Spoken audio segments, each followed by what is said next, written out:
What is going on, YouTube? So come back today with another Kevin Durant video. So, I really haven't given a whole lot of my reaction to how I originally felt about him signing to the Warriors in the first place. Like, I've said it a million times in one way that, he's a grown-ass man. He can do whatever he wants.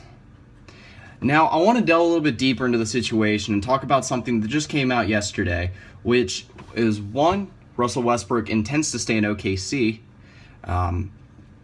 which is big news because, obviously, excuse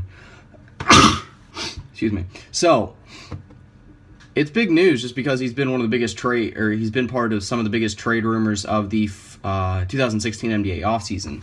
So, the fact that he intends to stay in OKC does change the landscape of the NBA quite a bit compared to if he had gone literally anywhere else. So, secondly, he came out and publicly said that Kevin Durant told him a few weeks before free agency that he would be returning to OKC. Now, there's a difference between leaving OKC without publicly telling anyone that you're going to go to Golden State.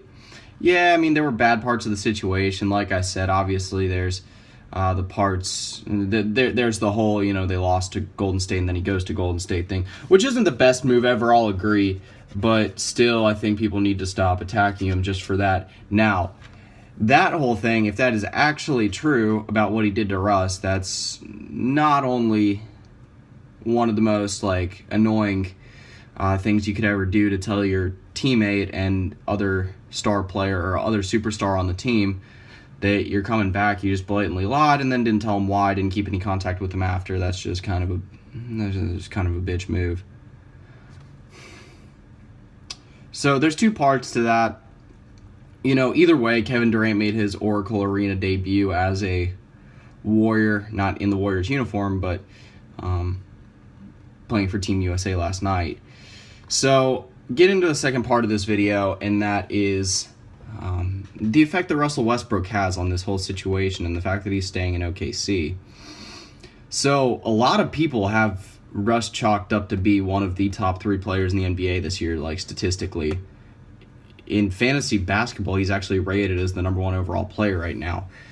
It's going to be crazy to think of how big a stats he can put up this year if they do let him be the ball-dominant player that they should let him be this year. He's still got another ball-dominant player in the lineup in Victor Oladipo, but he's also got help down low in the fact that he's got another guy that I think is going to be an absolutely great, just absolutely fantastic rebounder in the NBA, and that's Domantas Sabonis, who was a freak of a rebounder, just intense effort in the paint in college at Gonzaga. So, does this mean he's going to stay there long term, which would be kind of confusing because he already came out and said he didn't plan on re-signing with the Thunder after this season. I mentioned this multiple times as well. The Thunder also they have pretty much, they moved on from the whole KD situation, it seems like already. They've started to rebuild. It seems like they're starting to move in another direction, but at the same time, they need to do whatever possible to hang on to Russ, and they've made that known that they're going to do that. When you have a top 5 superstar in the league on your team, then you don't let him go just like that.